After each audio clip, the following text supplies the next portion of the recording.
Halo sahabat pecinta catur, selamat datang kembali di Catur Talk Indonesia. Tentunya drama Hans Mokneyman dengan Magnus Carlsen begitu viral di dunia catur dunia. Dan lagi-lagi teman-teman, bagi Anda yang belum menyimak bagaimana Magnus Carlsen menyerah hanya dalam satu langkah, di mana Hans Neyman hanya melakukan 2 langkah, silahkan tonton dengan mengklik link yang ada di kanan pojok atas. Dan pada kesempatan ini Magnus Carlsen menilai permainan terakhir terhadap Hans Mokneyman, di mana Hans Mokneyman bermain murni tentunya pada event FTX Crypto Cup 2022, dan ini adalah game yang keempat dari 4 ronde yang dimainkan. Untuk itu stay tune di Catur Talk Indonesia.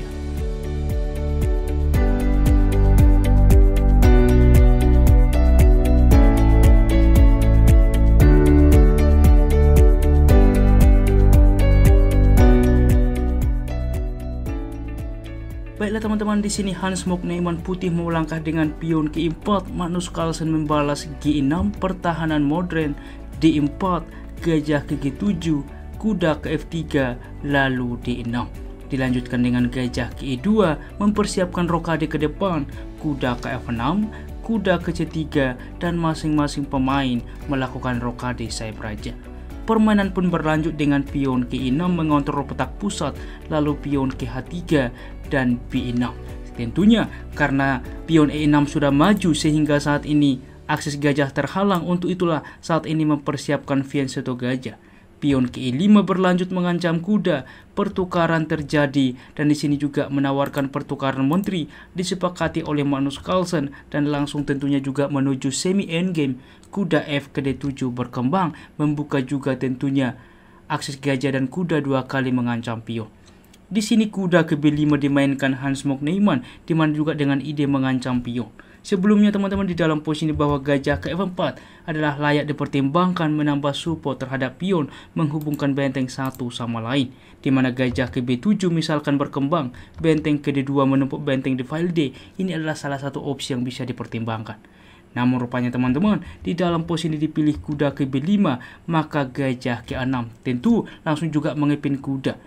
Sebelumnya apabila langsung dicoba A6, inilah saran dari komputer teman-teman.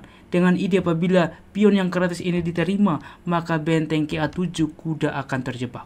Namun rupanya Magnus Carlsen tidak tertarik variasi ini, ia memilih gajah ke A6 sehingga gajah ke F4. Karena apa? Lagi-lagi pion ini beracun apabila dimakan teman-teman. Yang terjadi gajah akan memukul gajah, kuda memukul benteng, gajah memukul benteng, kuda menyelamatkan diri, gajah memukul kuda, pertukaran. Dan kita lihat bagaimana juga posisi dari hitam dengan unggul juga pion ke depan. Di sini juga pion putih bertumpuk, signifikan hitam lebih baik. Untuk itulah teman-teman, kita kembali di dalam posisi ini.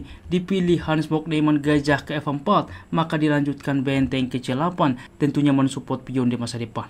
Dilanjutkan pion ke A4 saat ini mensupport kuda, gajah ke B7, dimana juga ke depan membuka akses bagi pion. Pion ke A5 saat ini, maka A6 fokus rencana.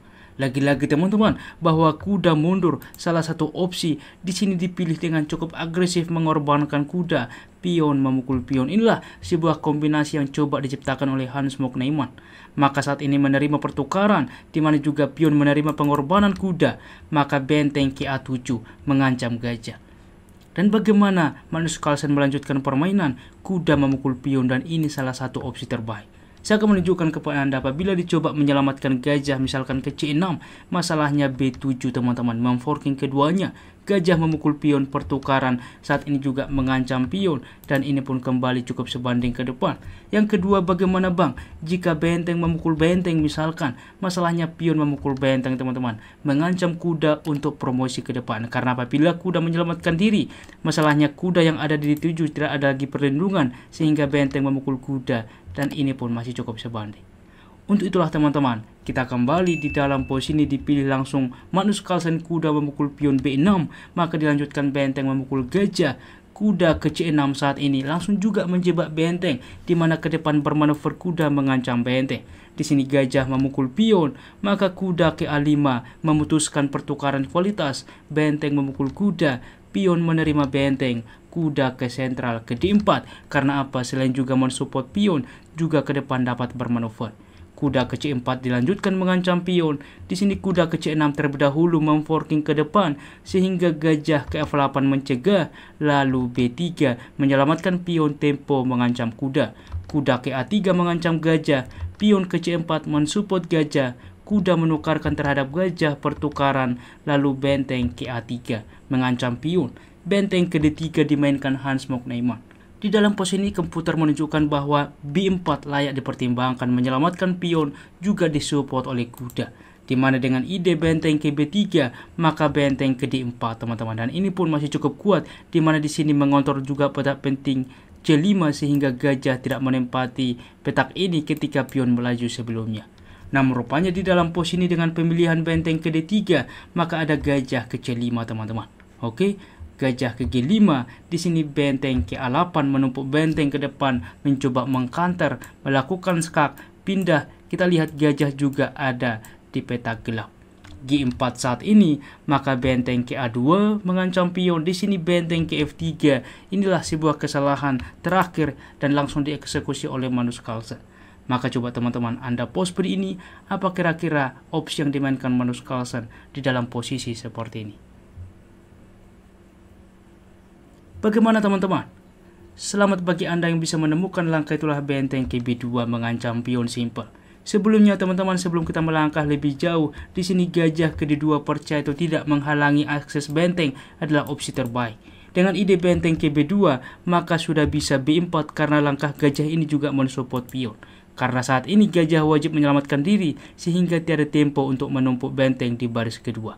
Namun yang jadi pembeda dengan pemilihan benteng ke F3, maka benteng ke B2 tempo mengancam pion ke depan. Di sini juga tentunya menumpuk benteng ke depan. Raja ke G2 berlanjut, benteng ke A2, gajah ke H4 dan G5. Langkah yang cukup menarik defleksi, di mana tentunya mengorbankan pion supaya mengurangi perlindungan terhadap pion F2. Di mana gajah ke G3 apabila dicoba menerima, tentu gajah akan memukul pion. Kita lihat ada discover cukup berbahaya, benteng memukul gajah, pertukaran. Maka kita lihat teman-teman bahwa di sini hitam unggul kualitas. Untuk itulah di dalam pos ini dipilih tentunya yaitu dengan gajah ke G3. Akan tetapi percaya atau tidak setelah langkah simpel Magnus Carlsen memilih benteng ke A3, simpel mengancam pion. Di sini juga bahwa Hans Mok Neiman menyerah. Kita melihat bagaimana kombinasi demi kombinasi, langkah demi langkah yang dimainkan cukup solid dari Magnus Carlsen dapat juga memenangkan permainan. Karena jelas pion ini akan tumbang teman-teman. Tidak mungkin juga dimajukan karena apa? Ini dimakan saja teman-teman. Raja menerima, maka jelas ini juga ke depan akan tumbang pion ini teman-teman. Ditukarkan saja di mana pada endgame permainan bahwa hitam unggul kualitas. Bagaimana teman-teman?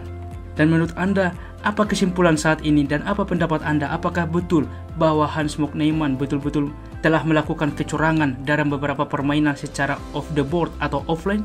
Dan juga bagaimana pendapat Anda tentang isu perkembangan kecurangan di dunia online atau di dunia catur saat ini? Mari sharing di kolom komentar. Baiklah teman-teman, demikianlah ulasan catur hari ini. Jika kawan-kawan suka, please like, comment, dan juga subscribe. Apabila ada saran ke depan, jangan ragu tuliskan di kolom komentar.